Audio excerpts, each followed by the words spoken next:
Clarissa! Oi, Maíra, tudo bem? Tudo ótimo. Muito feliz de estar aqui novamente com você para gravar mais um episódio da Tenda Materna, tão aconchegante. E conta aqui para os nossos ouvintes quem que a gente vai entrevistar hoje.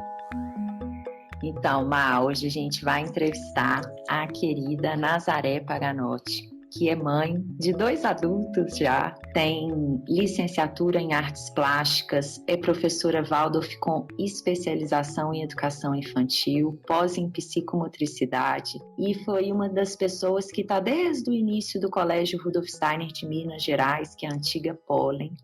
E a Nasa, eu tenho uma história muito especial com ela, porque ela foi professora do João quando ele estava no jardim, lá na Pollen, ela acompanhou ele durante 3 anos.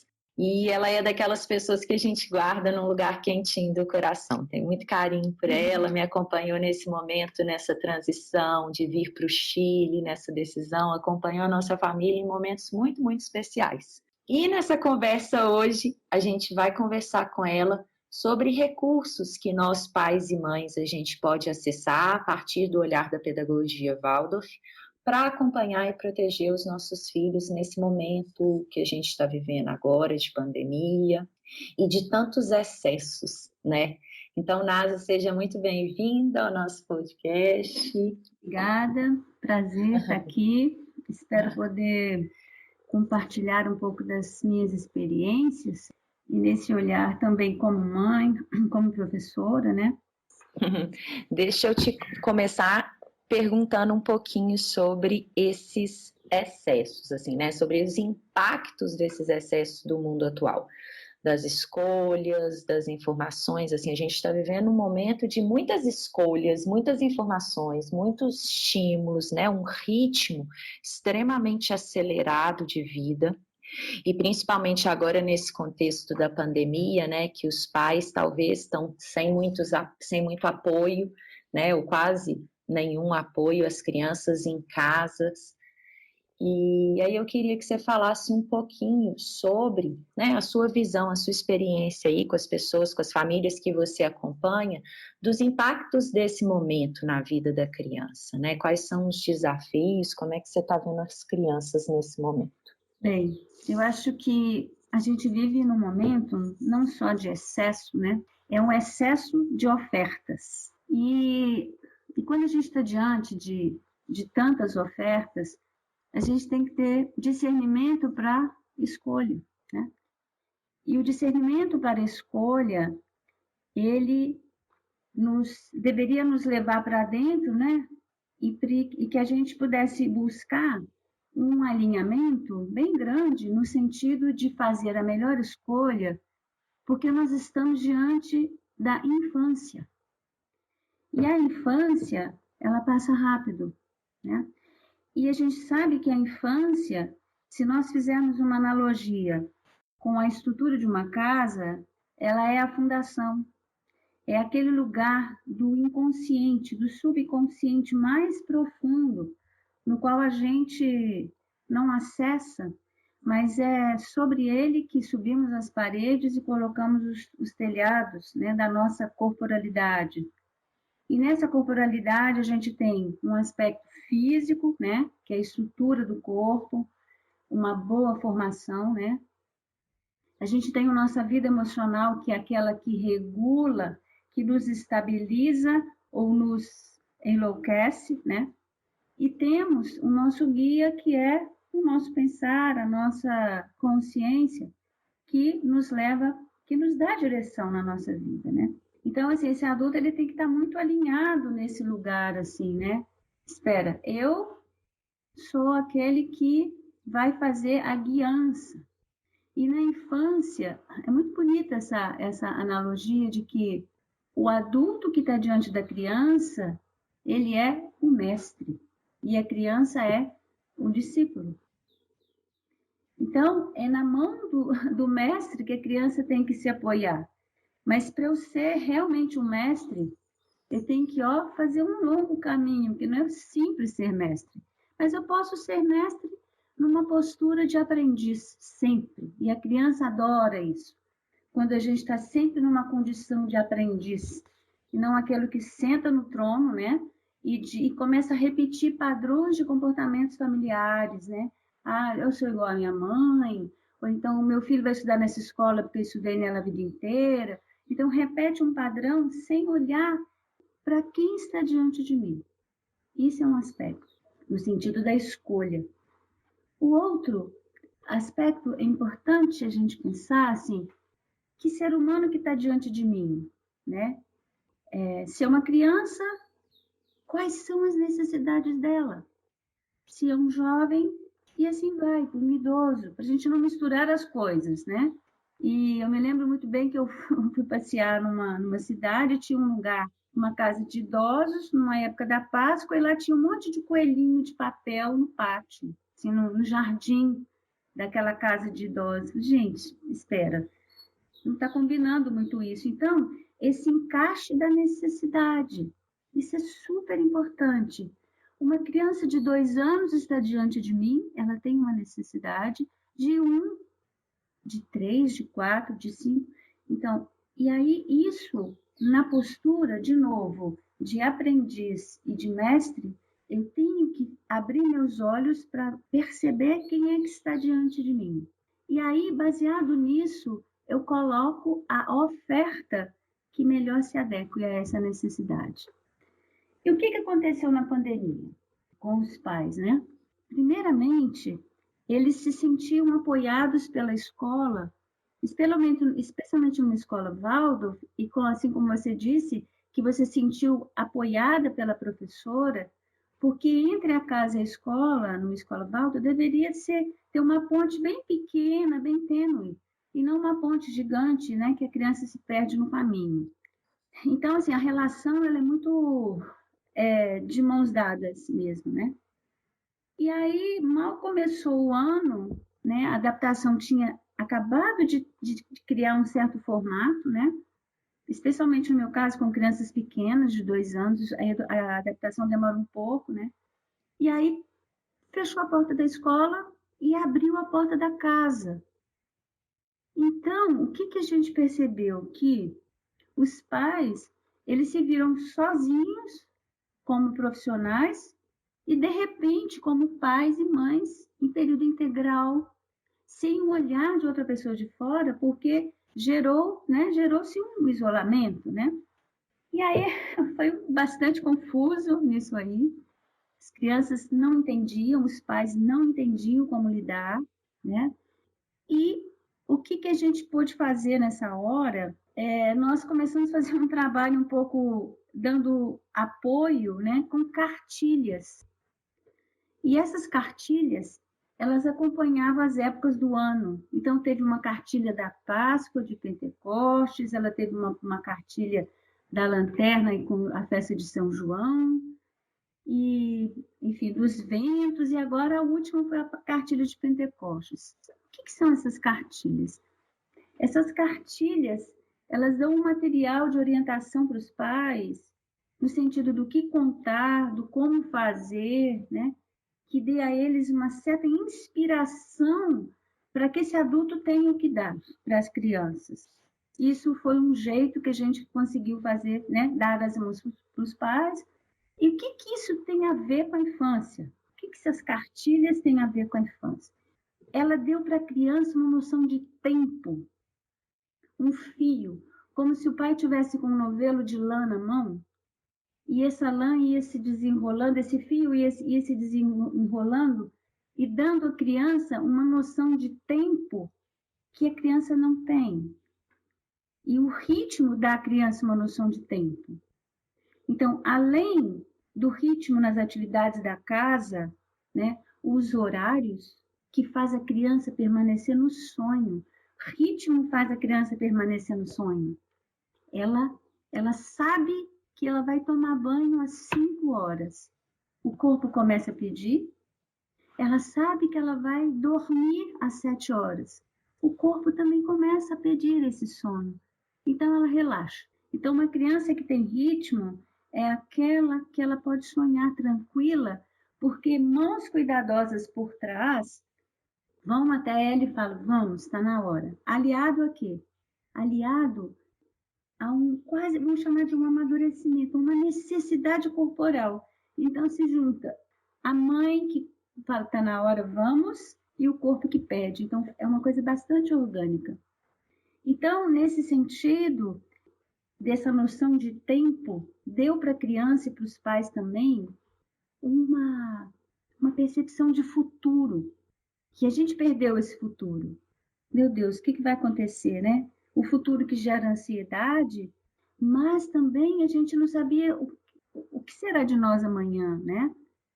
Então, esse fio do tempo que permaneceu foi bastante importante para os pais, né?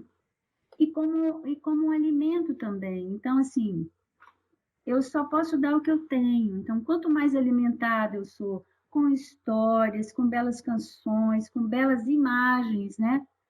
Então, isso tudo dá para o adulto ferramentas, né? Desde que a gente se mudou aqui para o Chile, esse ritmo que você está falando, né, e que a gente pode observar ele na natureza, o ritmo aqui no Chile, por exemplo, né, o ritmo anual, ele é algo muito marcado, né? Então, os meninos estão conseguindo ter uma vivência das estações do ano muito marcadinha, que aí no Brasil é diferente, assim, não existe essa marcação do ritmo assim tão marcadinha como é aqui, né? Tão forte como é aqui. O Brasil geralmente é muito calor, né? E tem um esboço do que é o inverno, né? Assim, tem uma recordar que está chegando a primavera, mas aqui é muito marcado.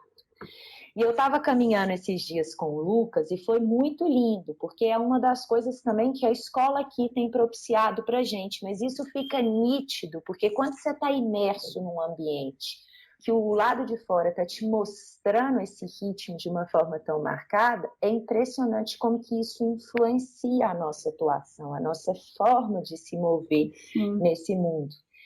E aí a gente estava caminhando esses dias, aí o Lucas olhou para o chão assim e estava cheio de florzinha amarela na grama. E antes a grama estava mais verdinha, mais seca. A grama nem cresce no inverno. O povo aqui não corta a grama no inverno. Começa a chegar a primavera, começa a cortar a grama.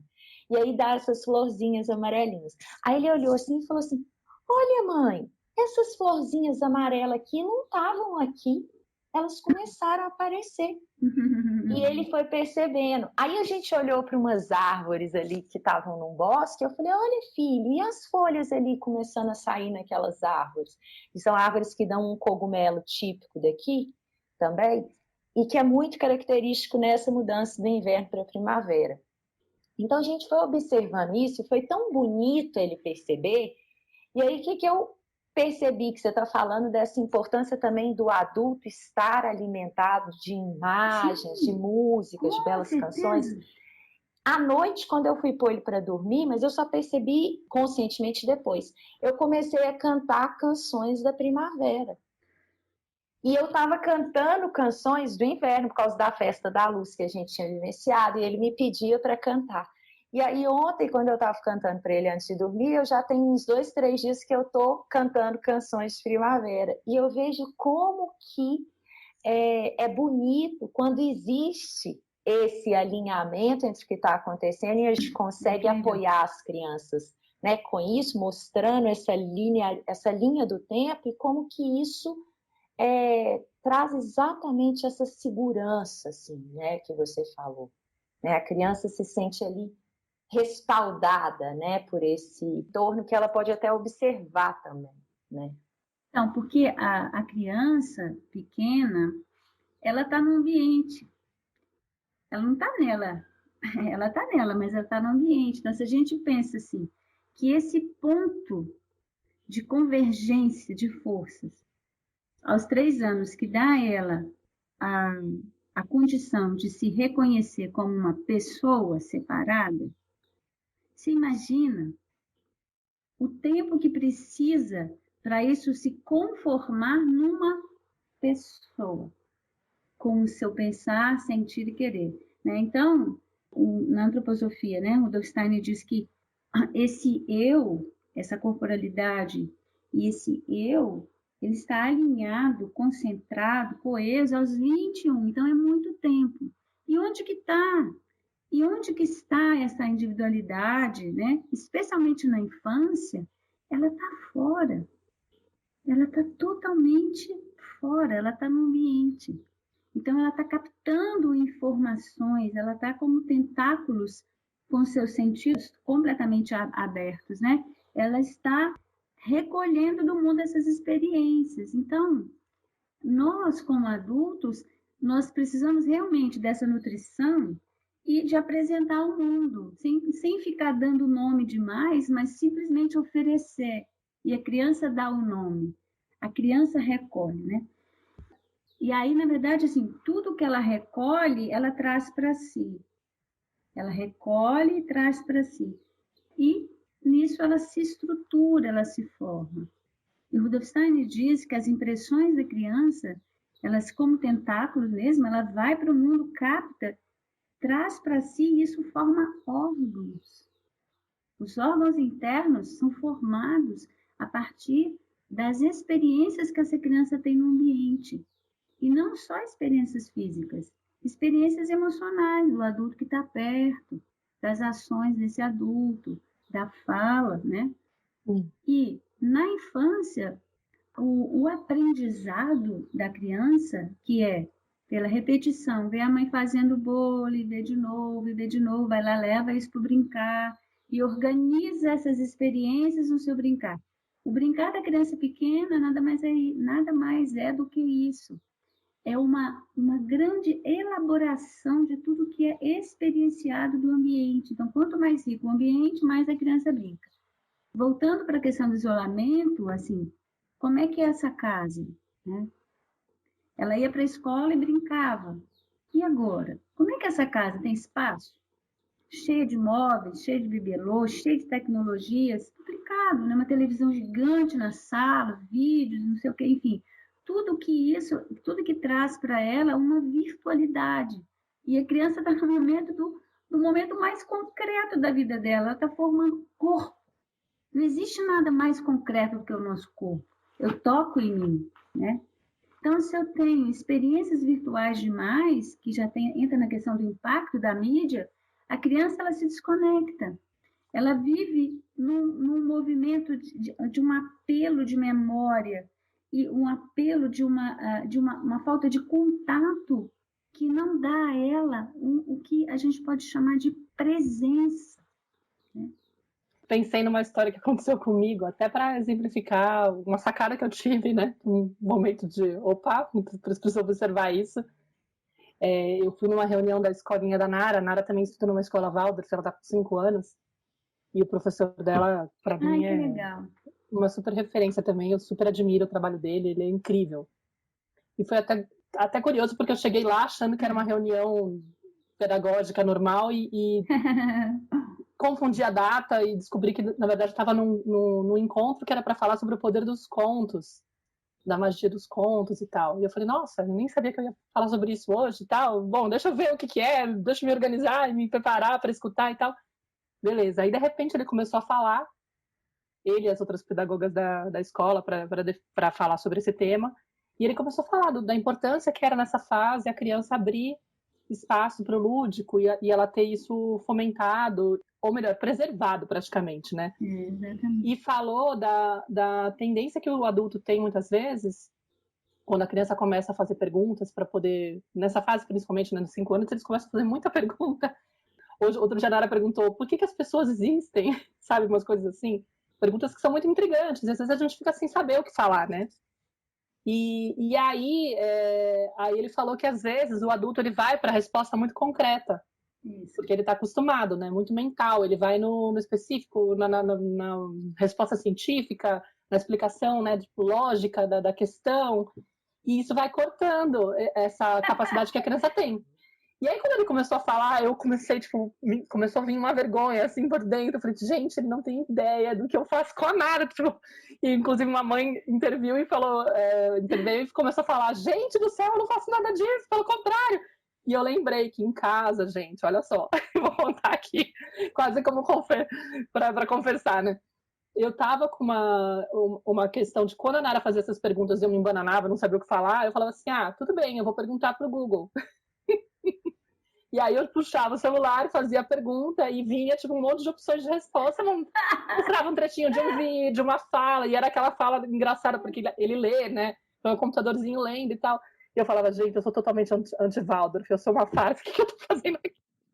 Mas foi interessante. E hoje eu tenho que me exercitar para diminuir essa resposta, né, fácil e rápida para Nara, para poder ampliar e permitir. Inclusive, com essa pergunta, eu não respondi quando ela perguntou para que servem as pessoas. E aí, dias depois, ela veio me falar. Eu já entendi, mãe, para que servem.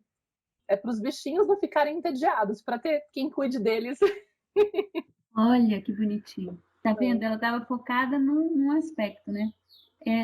Então, com 5 anos surgem as perguntas filosóficas mesmo. E os contos de fadas, nessa hora, é o grande remédio, assim, né? Porque dá uma resposta aberta. Então, não pela cabeça, mas pelo sentir, né? Que é onde ela estava preocupada, era com os bichinhos, na verdade. Isso mesmo. Quando você falou agora dos contos, né? Eu, inclusive, escutei na entrevista que você teve com a Clarissa lá no Zoom Zoom, que é sobre essa coisa do tempo de apresentar a história para as crianças, né? Aqui em casa, por exemplo, o pai da Nara, ele é muito aficionado por fantasia medieval, né? Ele adora ler e tal. E às vezes eu vejo que ele fica querendo introduzir isso para Nara porque ele ama e ele tá com aquela pressa, né? Tipo, aí, sei lá, há poucos meses atrás ele começou a ler Harry Potter. Eu falava, gente, mas Harry Potter, até onde eu sei, é para criança mais velha. Então. Não tinha imagem nem nada. E, de certa forma, no começo ela embarcou na ideia, mas depois ela começou a bloquear. Falou que estava com medo.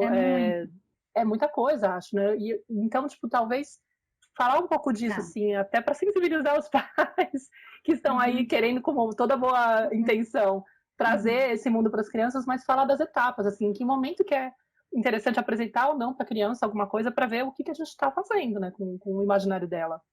Tá. Eu acho que antes de entrar nessa questão da mídia, da questão dos recursos pedagógicos, talvez a gente pode entrar como recurso e entrar como as histórias.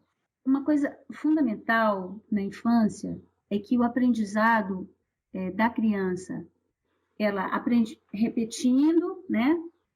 A questão da repetição é importante, e da imitação. Imitação é a palavra-chave da infância no sentido de, se eu quero ensinar alguma coisa, eu ensino pelo gesto, e não pelo falatório, pela palavra. A palavra é um recurso que vai entrar depois, lá com 7 anos, e que tem a pessoa do professor, que vai dar a direção pela palavra. Porque a palavra, ela contém em si uma indicação de algo, e para eu entender o que a palavra significa na íntegra, eu tenho que ter uma estrutura ainda de corpo que a criança pequena não tem. De formação mesmo, tá? De pensar, de pensamento, assim, vamos pensar nessa área mais do pensar, do sentir e da própria vontade. E a criança pequena, como ela é pura vontade, como o que está disponível para ela agora é o fazer, e o fazer, e o fazer, e nós adultos, Maíra, nós estamos na cabeça.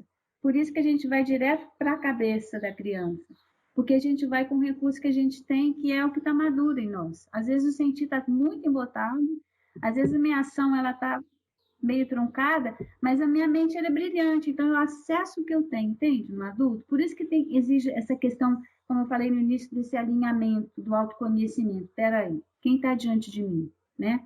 Por onde que eu acesso? E a criança pequena, claro que ela entende o que a gente fala, claro que ela sente, mas ela faz. Ela faz.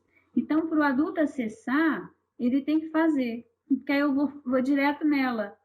Igual adolescente, eu tenho que acessar o sentir dele, então eu tenho que fazer coisas que vai, sabe, trazer elementos que acessem aquilo que naquela época está como se estivesse pulsando.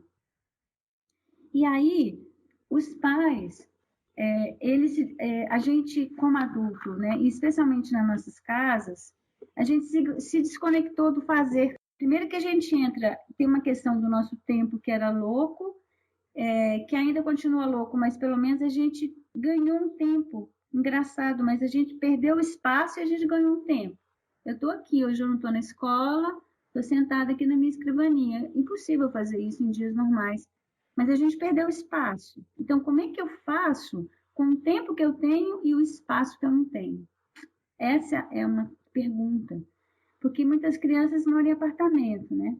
Então, que gestual é esse que tem que acontecer? Agora, para eu ensinar ou oferecer, ensinar não, mas oferecer para a criança saúde, que ela possa ser ela mesma, em que ela possa ser criança, né? E aí entra uma, uma questão que é delicada, assim, agora os pais têm que fazer comida, né? Tem que fazer almoço, os meninos não tem mais um delivery, não pode mais, né? Até há pouco tempo a gente não podia mais pedir comida na rua, a faxineira foi embora, né? As comidas, a alimentação deve ser feita em casa, e aí esse é o grande lance, o trabalho da casa, que a gente se desconectou. O trabalho da casa é aquilo que carrega um puro sentido humano, porque ele acontece a partir de uma necessidade. Eu lavo a roupa porque ela está suja, eu varro a casa porque ela precisa de ficar harmonizada, eu arrumo as gavetas do armário para ter ordem. E quando eu ordeno a casa, eu me ordeno a mim mesmo. E aí essas tarefas são um grande lance. Parece até assim, quem escuta isso fala, nossa, essa pessoa está totalmente fora da real, como assim? A gente volta para um modelo da mãe dona de casa. Eu não quero mais isso para a minha vida. Mas, que lembranças eu tenho da minha mãe? Que lembranças eu tenho da minha avó? Eu não tenho lembranças, às vezes, da história que a minha mãe contava, mas eu tenho lembranças do ambiente que era criado quando minha mãe contava. Não, nem tanto da receita do pão de queijo, se tinha, sei lá, quantos e quantos o que ali, mas era o gesto de enrolar, aquela atmosfera que tinha de calma naquele fazer. A gente tem essa calma hoje em dia? Muito provavelmente não, mas a gente pode conseguir, porque vai ser muito terapêutico para a gente também. E aí, o grande desafio do adulto é conciliar a minha necessidade e a necessidade da criança. E esses trabalhos domésticos, esse fazer da casa, as crianças podem estar envolvidas. Elas podem ajudar a arrumar as gavetas, elas podem pôr toalha na mesa, elas podem, sabe? Então, essa participação dá à criança uma noção de uma chegada no mundo, que é isso que elas estão fazendo. As crianças estão chegando no mundo que ela ainda não conhece muito bem como funciona.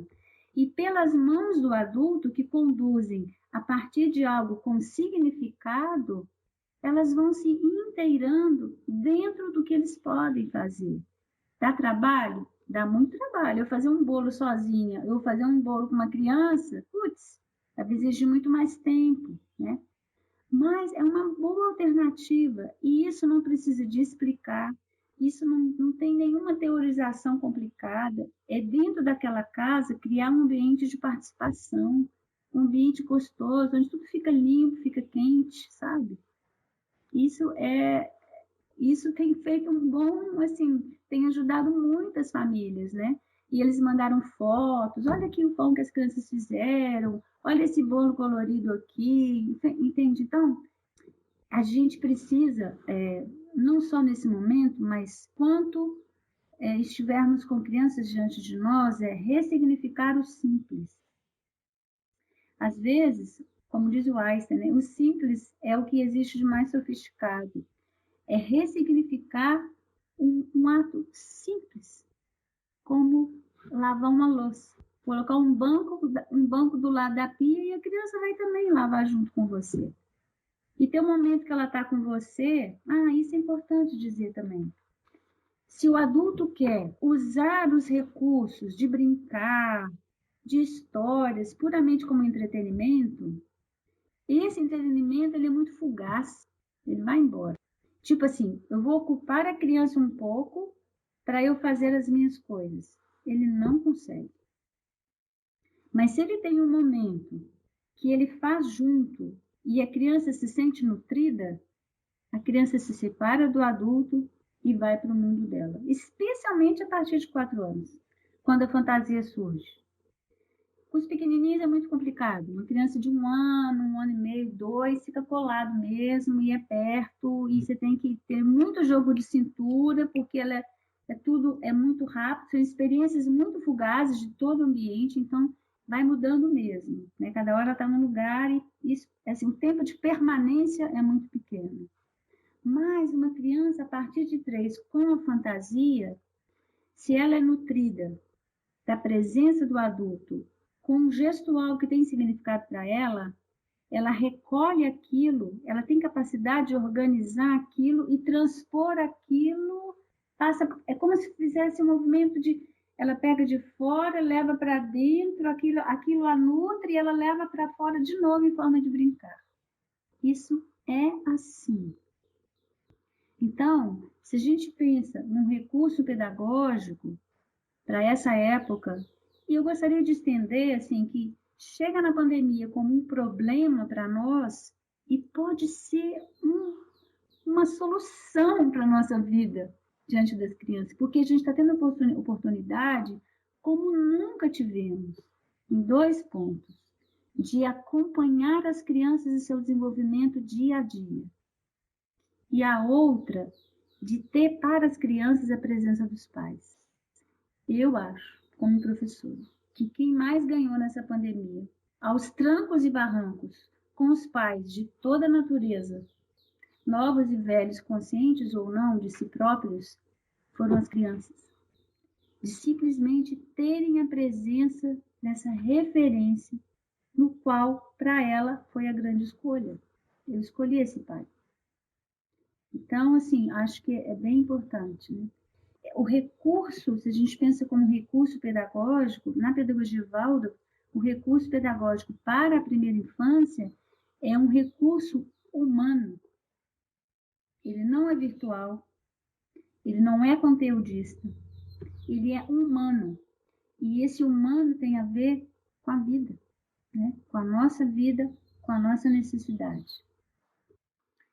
Só para ilustrar, Nasa, assim, né? Você está falando desses recursos, desse fazer, e faz muito sentido para mim o que você está trazendo, né? Eu tenho visto aqui na nossa experiência também como que os meninos, eles têm se integrado e se responsabilizado, né? Assim, como parte mesmo da casa, né? Do cuidar dessa casa.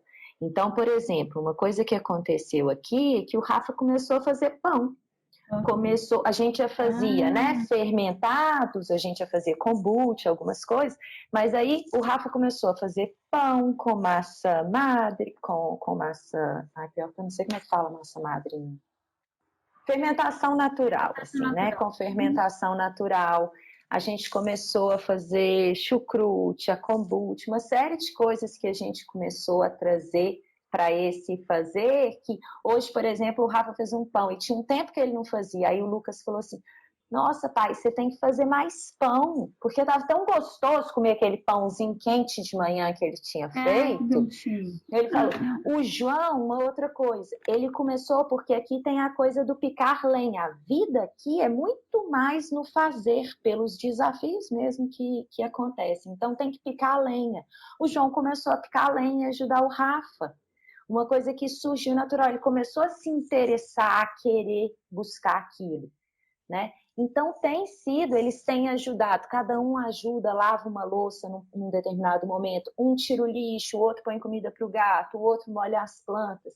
Então, naturalmente, eles tiveram que começar a cuidar da casa. E isso que você falou também, né, delas terem ganhado mais a presença desses adultos, e nas famílias que têm irmãos também, a perceber melhor um ao outro. O tanto que os meninos, mesmo tendo uma diferença de idade muito grande como os meus, como que eles têm, assim, brigado mais, obviamente, mas brincado, companhia, né? Encontrado. É a coisa mais linda de ver como que eles se aproximaram nesse momento. E a gente também como família, né? A gente começou a julgar mais jogo com os meninos, a gente começou a estar ali mais, porque é isso que você falou, a gente perdeu espaço, mas a gente ganhou tempo. E como que a gente tem cuidado desse recurso tão precioso, né? Com certeza. Muito interessante tudo que você trouxe, né? Então, um dos recursos pedagógicos é esse fazer dentro da casa. O outro é oferecer para a criança essa noção de tempo a partir da vivência das estações do ano. E sempre reforçando essa questão do humano, né? A pessoa que eu sou, eu ofereço algo para você, né? A partir das minhas experiências, né? E nem tanto do meu brilhantismo intelectual, que também é importante, a gente não pode abrir mão disso. Mas para as crianças pequenas, se a gente explica demais, eles engasgam com aquela coisa. Não sei muito o que fazer com isso, né? E fica repetindo, repetindo. E essa repetição daquilo que a criança não entende, ela não entende porque ela não adentrou até a pontinha do pé. Às vezes fica só aqui, às vezes fica embolado aqui, né? E esse fazer repetido, repete, a questão do ritmo que eu falei, né? E até mesmo quando conta-se uma história, quando repete a história, como a criança não está no pensar, e ela está na verdade, ela não que ela não esteja só no pensar, ela está no todo, ela não está só na cabeça, ela está na cabeça, no sentimento e na ação, ela é um todo ainda, ela se sente muito segura, né? Quando aquilo vem de novo, como eu disse, mas ela elabora a partir da repetição. De novo, repete, de novo. E ela não tem condição de assimilar de uma vez. Por exemplo, eu vi a Maíra pela primeira vez, eu já tenho uma impressão de você. E você talvez tenha tido uma impressão de mim. A criança não tem isso. Ela tem a impressão, mas a impressão é fugaz. Ela guarda alguma coisa e aquilo já sumiu. Mas se eu vejo você de novo, e você conta de novo a mesma coisa, aquilo ele vai se conformando dentro de mim e vai ocupando um lugar, né? E a questão da mídia, um dos problemas mais sérios é a questão da falta de movimento, que você fica parada, e a criança, nesse processo de encaixe, que eu estou me encaixando no meu corpo, ela só se encaixa pelo movimento, por isso que a criança se movimenta tanto, sabe? Esse encaixe dela desse euzinho que chega assim, ela precisa de se movimentar. E a mídia, o que ela faz? A criança para, fica muito tempo parada. E a quantidade de informação é muito grande. Então, sobrecarrega os sentidos e aquilo a deixa paralisada no primeiro momento, depois ela precisa elaborar aquilo, então ela se movimenta muito, então torna-se uma criança agitada e superficial. Ela não aprofunda porque não tem tempo para ela aprofundar, porque já virou de novo, já é outra coisa. Mesmo um filme muito lindo de um conto de fadas, que eu vou puxar o gancho para as histórias. Quando eu conto para criança, vamos pensar uma criança grandinha, tá? Conto de fadas não é remédio para criança pequena. Se eu pensar o conto de fada como um arroz com feijão aqui do Brasil, não é para criança pequena. O conto de fada ele chega como um alimento para a alma quando a criança tem fantasia, que é a capacidade que ela tem de transpor aquela palavra que está ali. Era uma vez uma menina que usava um chapeuzinho de veludo vermelho. Ela escuta esse chapeuzinho, mas ela vê o que tem por trás daquela imagem.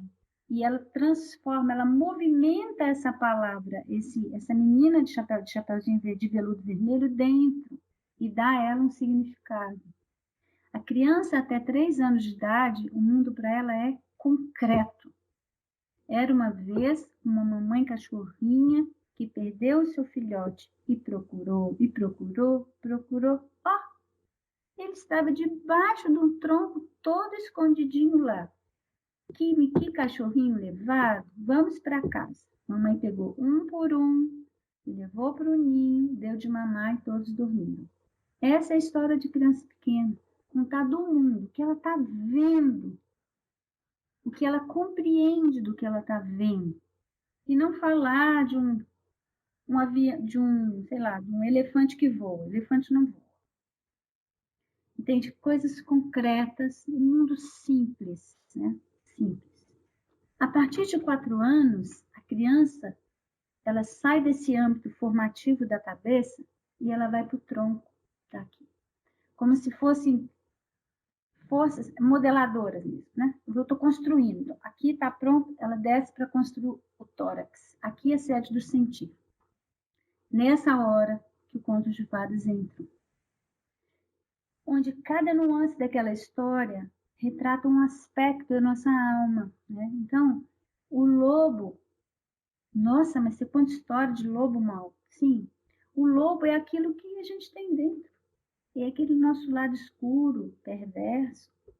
Por que a vovó do Chapeuzinho Vermelho mora debaixo de nogueiras, né? O que é a noz, se não uma parte dura? É duro. Você abre uma noz, parece um cérebro, né? Então, a avó, ela mora debaixo, ela tem como qualidades um pensar velho. E Chapeuzinho Vermelho seria um pensar novo. É o Chapeuzinho Vermelho na cabeça, o pensar todo borbulhante de vitalidade, entende? E o lobo com essa força que faz o quê? Por que você não olha para o lado, tantas flores? Ele quer nos distrair com a sensorialidade. Isso é um aspecto do conto, tá? Então, o conto de fadas, ele pode ser sanador para as crianças, quando é contado por um adulto amoroso e que pode ler a história, sim, pode ler. Mas não é esse livro que o adulto vai ler para a criança, não é o livro que ela vai brincar durante o dia. Não, é um livro que deveria ser encapado com uma capinha dourada. Eu falei isso, né, Clara? Lá em cima da estante, e quando vamos estar na hora da história, e o pai magicamente abre o livro. O professor conta, porque é tarefa do professor decorar aquele conto, estudar aquele conto, desenhar, para que ele tenha muita fluidez da boca para o ouvido. Mas para o pai, ele pode contar. Se for muito difícil contar uma história comprida para o pai, ele pode contar uma história da vida dele também que as crianças amam. Por quê? Porque está cheio de verdade. E mais importante do que o conteúdo, eu acho fundamental o conteúdo, mas mais importante, eu estou prezando demais pelo contato humano, sabe? É onde eu paro e vou receber algo de alguém. Que, sabe, é hora do afeto, é hora da troca. Que coisa mais nociva do que uma criança dormir na frente da TV? Os pais fazem isso, especialmente as crianças muito agitadas, que eles, coitados, eles também não aguentam mais, são hiper cansados, liga a TV e a criança dorme. Para a criança isso é muito ruim, né? Porque durante o sono, se eu durmo com uma... A gente sabe, né? A gente vai numa orquestra, vai num teatro, vê... Nossa, a gente dorme com aquelas imagens maravilhosas, né? Escuta uma boa música, ou então você vai dormir com as notícias do jornal. Por que com a criança é diferente? Por que se que eu tenho a minha parte cognitiva completamente formada, aquilo me invade e eu não consigo abstrair o meu emocional daquilo que eu vivenciei? Por que com a criança é diferente? Se ela nem emocional tem amadurecido ainda, se nem o pensamento ainda ela tem, a vida, né, essa parte mais cognitiva da cabeça não está pronta. Então, se a gente pensar um pouquinho, fica tudo tão simples, sabe? É tão simples, não tem nada complexo. Tem uma história, tem aquele livro, né, da Susan Perel, que é histórias curativas para comportamentos desafiadores, né? E a gente, nesse momento, a gente decidiu voltar para o Brasil, assim, né? Vamos voltar no próximo mês. Claro, que bom. E aí foi muito difícil, assim, para o Lucas. O Lucas, ele é muito sensível, sabe? Assim, então, ele ficou muito triste em ter que deixar os gatinhos aqui, em ter que fazer essa mudança. Ele veio para cá muito cedinho. Ele tinha 1 ano e meio, né, quando a gente se mudou para cá. Então, apesar de ter muita euforia de poder ir ver os avós, de poder estar de novo aí, mas tem uma dor muito grande que ele deixou muito claro. E aí um recurso que eu tenho usado é justamente esse que você falou, das histórias, né? E aí eu me apoiei numa história desse livro, que é bem bonito, né? Que ela fala sobre as histórias e sobre o poder curativo delas, né? Com certeza. E aí eu me apoiei numa história que a gente está contando agora, que chama Nada Novo, assim, que é um canguru, na verdade, é um canguru que ele não gostava de nada novo, ele só gostava de ficar dentro da bolsa da mãe dele, da barriga dele. E num determinado momento ele já não cabe mais lá, ele não consegue entrar. E aí ele fica com medo e um passarinho mostra para ele o mundo e ele vai se maravilhando com as novidades do mundo. Então, assim, tem sido tão importante, né, usar esse recurso da história para ampliar o olhar dele para o que está por vir, para essa mudança, para essa transição, né? E é isso, assim, né? Talvez eu acho que você está trazendo esses recursos, né, que a gente tem, que às vezes a gente nem sabe que a gente pode usar, né? E que falam uma linguagem mais próxima da linguagem da criança, quando a gente tem esses olhos para perceber a etapa que ela está, né? Exatamente. Então, as histórias, elas falam para a nossa alma. E quando você usa a imagem ela é aberta, cabe para todo mundo, para várias experiências, né? E não é eu não estou ensinando para a criança uma coisa. Eu estou dando para ela um panorama de sentir muito amplo, muito grande, no qual ali, com aquelas imagens, ela se alimenta e se nutre e ela é respondida em muitas perguntas que ela tem. Como você está usando isso aí, né? Essa história para o Lucas. Contos de Fadas, ele não tem autor, né? Ele surgiu num momento da humanidade onde eles tinham uma consciência imaginativa. Não era abstrata como a gente tem, essa lógica de pensamento que nós temos hoje. E a criança, ela vivencia, se a gente for pensar nesse caminho de evolução da humanidade, ela repete em pequenos ciclos esses estágios. E ela está justamente no momento de uma consciência imaginativa. Então, o ensinamento pelas histórias, pelas imagens, né? Eu falo utilizando imagens, eu acesso um jeito de pensar, né? A forma de pensar, desse pensar imaginativo, que é próprio da criança. E eu treino ela, eu dou a ela recursos de sentir. Então, por exemplo, o Chapeuzinho Vermelho, eu tenho um tipo de floresta. Se eu tenho a Rapunzel, eu tenho outro ambiente. Eu tenho a torre muito alta. O que significa isso, né? Ela presa na cabeça e cresce. É tanta vitalidade que crescem as tranças. Enfim, então, cada ambiente de história, ela traz um aspecto. Por isso que para determinadas crianças que estão com algumas questões, né, questões diferentes, eu posso utilizar esse recurso dessa história que vai ser bom para isso. É remédio mesmo, né? Mas é no âmbito do sentir.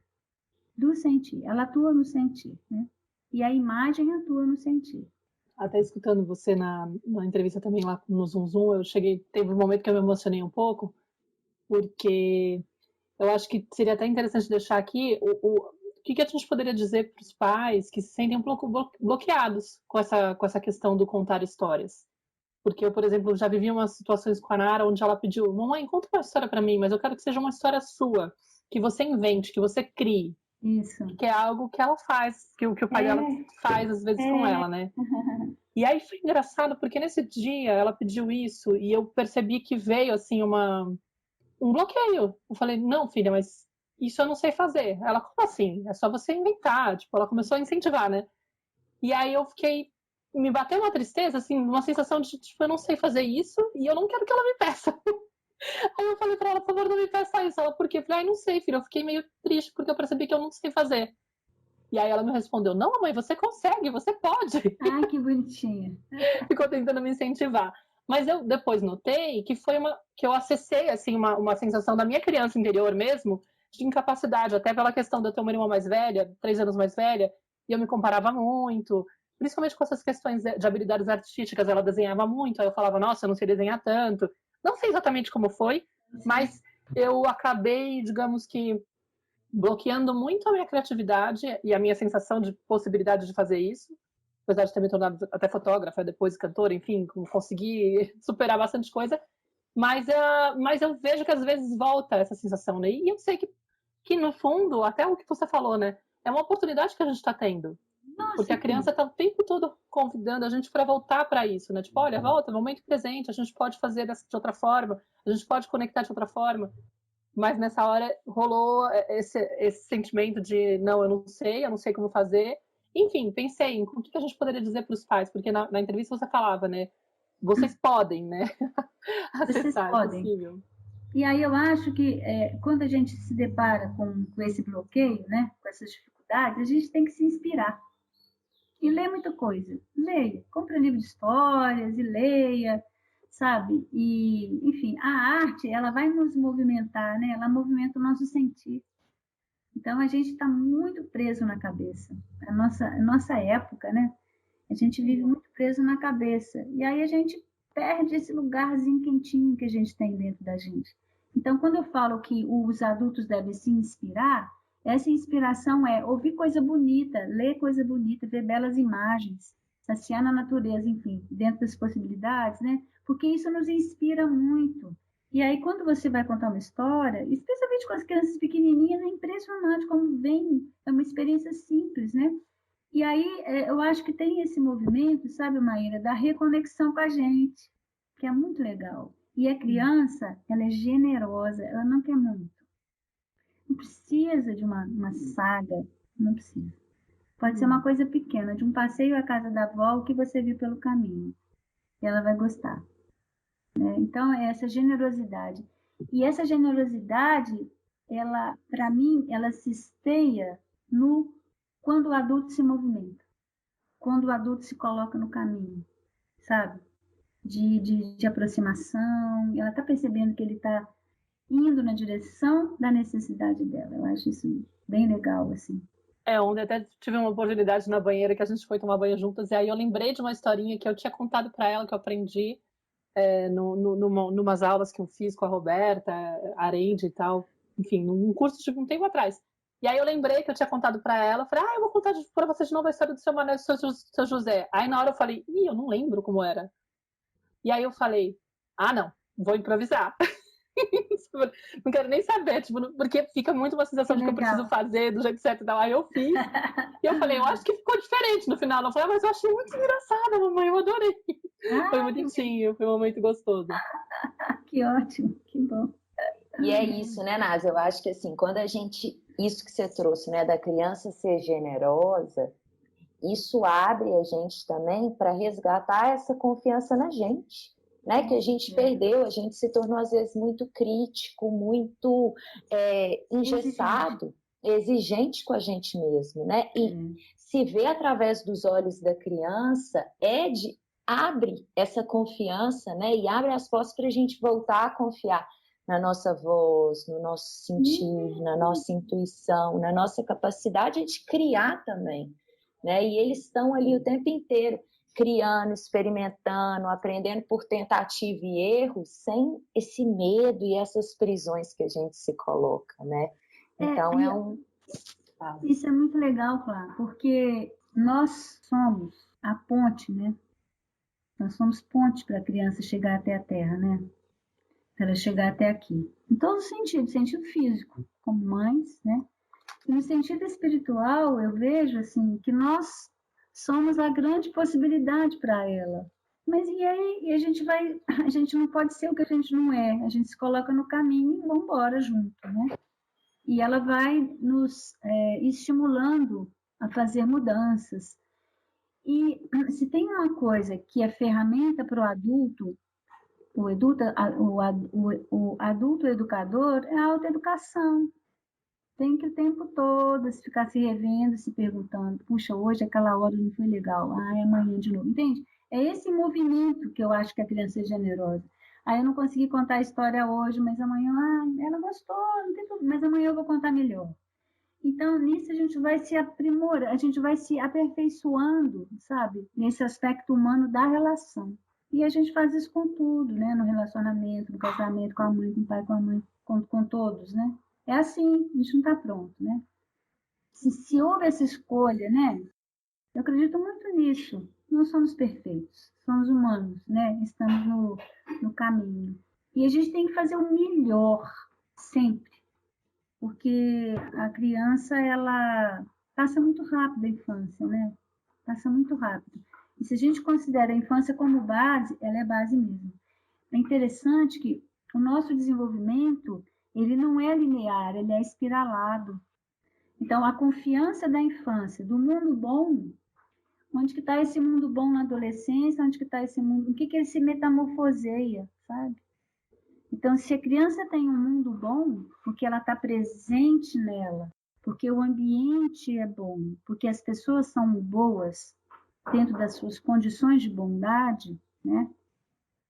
Isso vai ser no futuro a base para uma vida social. Eu vou ter compaixão pelo outro, sabe? Então é tão bonito de pensar. Então, assim, a questão do equilíbrio, né? O equilíbrio da casa, do ambiente. Gente, nada ideal, tudo possível. Mas esse equilíbrio da criança é um equilíbrio corporal, do eixo, do centro, sabe? Dela ter os pezinhos no chão, de olhar para um lado, olhar para o outro, dar ela. Então, isso tudo são elementos que vão se metamorfoseando ao longo da vida. Isso, para mim, é a coisa mais importante.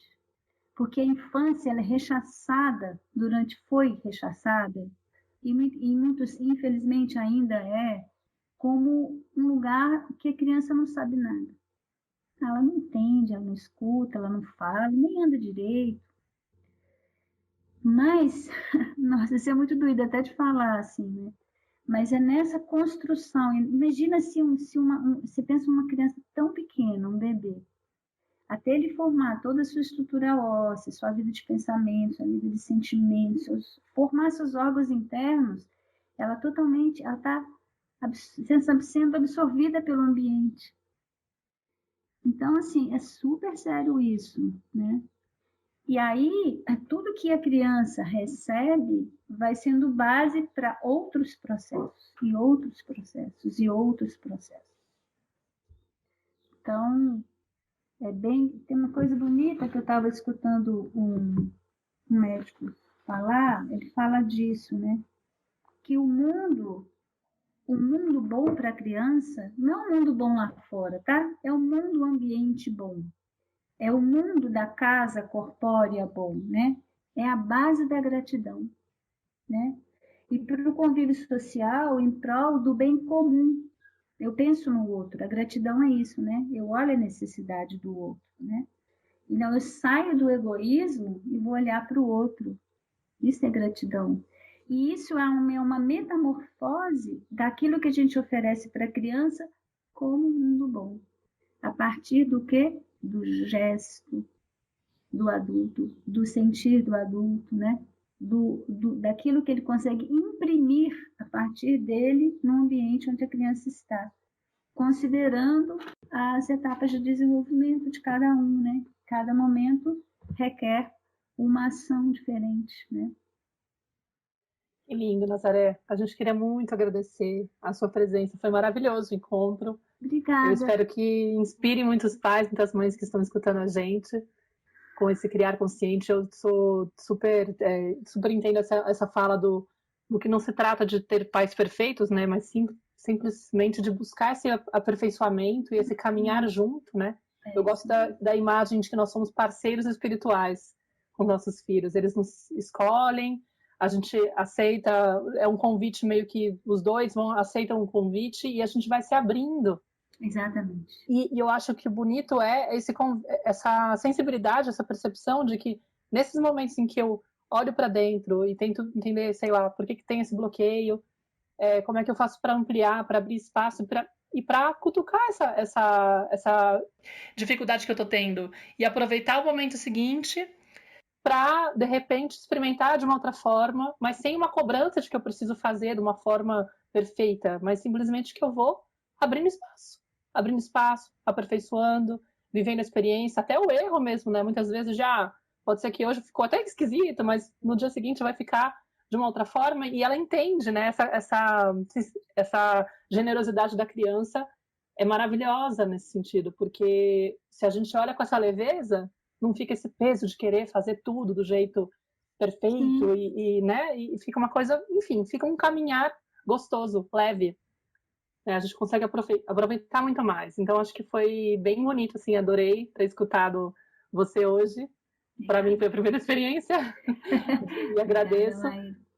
Também quero te agradecer, Nasa, muito pela presença, pelas palavras doces, pelo carinho, pela disponibilidade de estar aqui. Tá bom. E a gente está caminhando para o fechamento mesmo. Não sei se você quer trazer alguma mensagem, se você quer finalizar com algo. Eu quero ler uma frase do Paulo Freire. Oba. Educação não transforma o mundo. Educação muda as pessoas. Pessoas transformam o mundo. E com isso a gente fica por aqui. Obrigada a você que está escutando o nosso podcast. Obrigada, Nasa, Maíra. E a gente vai deixar os nossos contatos aqui embaixo. Se você quer compartilhar com a gente o que você achou dessa conversa deliciosa com a Nasa. E é isso. Obrigada por entrar aqui na nossa tenda. A gente se vê no nosso próximo episódio. Um beijo. Obrigada. Um beijo. Tchau.